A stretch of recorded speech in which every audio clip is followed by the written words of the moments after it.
associated with the right to self-defense. Ganun yung mga statement na naririnig ko po sa inyo eh. Di po ba? Would you agree with that? Who wants to answer? From the... Kayo gusto nyo magkaroon ng firearms for self-defense. Di po ba? Yun naman ang katotohanan eh. Bakit po di natin aminin? Sige nga. Eh bakit kayo tahimik ngayon? Advocates. Attorney. Go ahead. If I may, yes, Representative Acop, that is mentioned in Section 2 of 10591, sir. Oh. If you read Section 2 of RA 10591, Declaration of State Policy, the state recognizes that the right to self-defense is provided as a justifying circumstance under the revised penal code. However, this right to self-defense, it is to be done through the use of firearms, is granted only to qualified, underscored, qualified citizens. And therefore, there's a need for regulation. Would you agree with that also? Attorney, go ahead. Yes, Representative Acop, yes, there's a need for regulation, which is why we are here today to propose what possible means of regulation may be, because even if it were a loosening or restricting, either or would still be regulation. Yes. And assuming for the sake of argument that the right to possess firearms was considered a property right, it is doctrine also that property rights are always subject to the state police power. Would you agree with that also? Yes, your Representative. And therefore, regulations have to be made. Yes, as long as it is reasonable, Your Honor, and following the proper standards of the strict scrutiny test, intermediate scrutiny test, or rational basis, as the case may be, sir. Now, this question would be addressed to the public and the private resource persons. Why should one have 20 firearms? If the purpose is for self-protection or self-defense. O, dito muna sa mga gun advocates. Dito muna tayo. Left side. Anybody can answer. Again. Your Honor, while we understand that the license to own and possess a firearm is a privilege premised on one's inherent right to self-defense, it is also understandable that it being property, if a person is already licensed and qualified to own a firearm, they may own multiple firearms as they may wish, and as long as the regulatory agencies would see it and deem fit that they can own it. And by the current status of legislation, it would depend on the specific type of firearm if they are allowed to own 2, 5, 10, 15, or more, Your Honor. Okay, sa side ng ating mga government agencies, you want to reply on that? O, sino? Sino po? Yung pulis dapat sumagot eh. DND, PNP, Bakit siguro. yung pinapayagan? Kasi, sa tingin ko, mas marami kayong earnings na nakukuha. Kasi mas maraming napapalisensya na firearms eh. I think that's the only logical reason that I can see. Why would an individual, single individual, need 20 firearms? If he's not a, shall we say, anong tawag na natin po doon, yung collector of firearms. Sige nga, Geraldine, justify.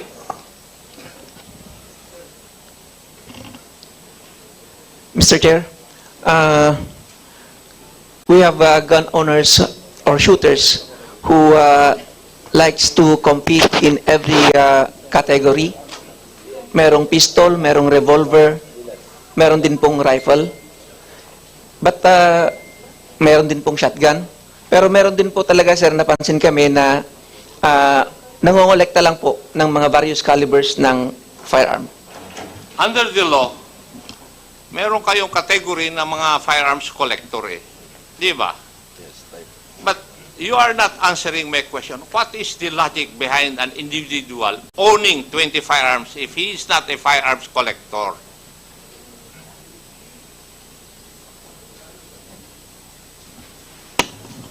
in other words, bakit nyo pinapayagan? kung hindi naman po sila, aside from being a guns collector, di ba? So, bakit natin pinapayagan? Before, Sige. nung nasa serbisyo pa ako, one long and one short lang ang allowed eh. Would you agree with me also? Yes, sir. Yes. One long, one short lang allowed. Nabago na ng mga batas. Now, give me the logic why an individual person would be allowed to possess 15, 20 firearms. Bakit?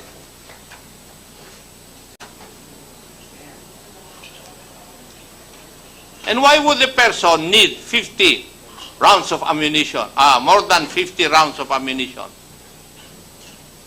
Except for those firearm, shall we say, involved in sports. Okay, Mr. Topacio, go ahead. Mr. Congressman, I can cite an example on why a person would need more than 15 guns. So, More than 20. yes. So before, if we talk about 15 to 20 years ago, ang uso lang po is a 1911 and a rifle. But now with technology, if you notice, if you go to the gun show po, Mr. Chair, may I remind you, we're all for safety. When we put up gun shows, most of our seminars is about gun safety. We prioritize safety. Most shooters prioritize safety before they even shoot. That's the first thing you are taught. So, with regards to a person owning 20 guns, it's different for every scenario. For example, I'm a sport shooter. If I get into a category, let's say for example, pistol caliber carbine, when I compete, I don't buy one gun. I buy two. So, dalawa na kagad yun. I also buy, for every category that I compete with, I need two guns, especially if I'm serious, if I want to compete. Because pag nasira ang isa, I have no time to repair or replace. And another po, with regards naman po to self-defense, dati po, lahat full-size pistol. Now we have a full-size, you have a subcompact, you have a compact, you have a micro pistol. So you have 4 different sizes already for pistols. And as time goes by, every now and then, a person would buy a new gun because masyado na malaking baril ko. I used to carry a full size, but as I am getting older, I would want something more compact. Dati, all steel ang baril ko. Now, I want a polymer pistol. So that's one of the reasons why people have more than 15 or 20 guns. Because there are times that I have to buy 2 guns for competition, and at the same time, if I have a permit to carry, I have the option now because I bought a compact, a subcompact, or a micro pistol, or a full-size pistol. So that's probably, Your Honor, kung one of the reasons why people need 15 or 20 guns. They can be competing, there's new technology, there are even pistols right now that are foldable. I don't want to carry a pistol in my bag kasi sumasabit siya. So there's a foldable Glock pistol now that's available in the market.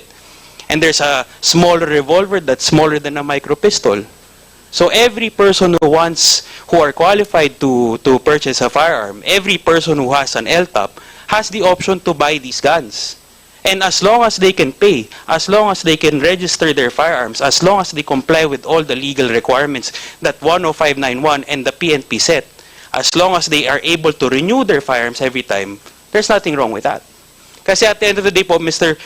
Chair, from our perspective po, we'd prefer po kasi na okay na marami ka, basta rinirehistro mo, basta rini-renew mo. As long as we have the data kung nasaan yung mga baril mo, we're fine with that. Kasi, believe it or not, Mr. Chair, we are one of the most strict when it comes to issuing licenses. Doon po tayo magdidebate na, Mr. Topacio. Yeah. And I will stand at the plenary to object to that if these bills will pass the committee level.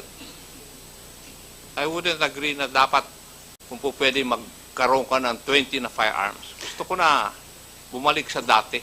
That's why, Mr. Chair, if I may po, no, during my statement kanina, it's important to take note that 10591 is primarily for the legal gun owners. Kasi if we assume that all legal gun owners with RA 10591, those who have more than 20 guns, kung i-assume natin na all those people are may masamang balak, even we could even ask the president to. I'm not assuming anything. Don't put words into my mouth. I did not assume That's why, anything. Mr. Your Honor, if I may po, that's why po I emphasize that we separate those legal gun owners who conform to RA 10591 and those illegal gun owners or illegal manufacturers, illegally possessed firearms, should be separate. Because what we want, why we support these amendments is because aside from the industry that it supports and the economic impact that it has, it also alleviates the problems that gun owners have been experiencing for the past how many years? Because this bill was passed 2014, and we have had IRRs that have overreached already, and that's why we're correcting it now, and that's why we support po yung amendments po. Could you please give me an example where an IRR provision has overreached? So, What? a perfect example, Your Honor, in your law, RA 10591, I'll give you an example po na ngayon po. It's sort of an issue sa industry. We have a provision in RA 10591 that allows every gun owner to own 7.62 by 39 and below. As of now, only 223s are being licensed. 7.62s haven't been allowed for the longest time because there was a restriction set by the previous administration na bawal nga po ang mga calibers na to. But in your law, it is stipulated that it is allowed. But in your IRR, I think they... Yeah, pinagbawalan na po siya. But I think, Your Honor, 223s pinapayagan na po ngayon, but the rest of the calibers until now hindi pa rin po. PNP, would that be true? Yes, sir. Yes. Yes, sir. May know the basis of the PNP, why you're not following the law?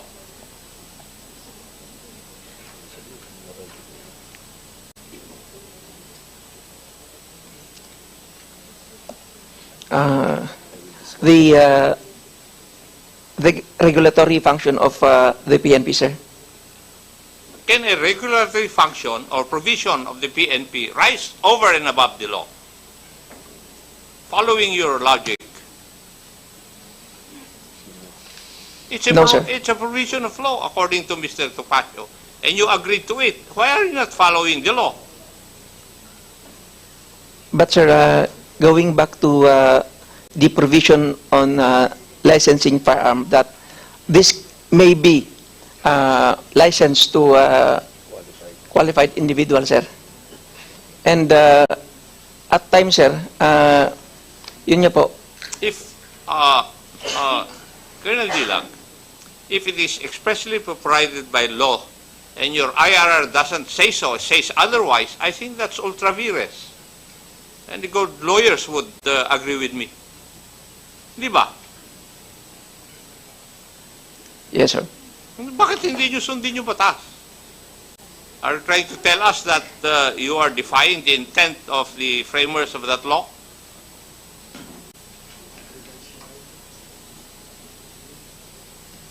Yung sinabi ni Mr. Topacio. We'll look into it, sir.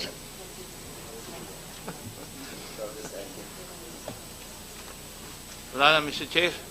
Marami pong salamat sa opportunity. Thank you, Your Honor. And that's the reason why we wanted to have a technical working group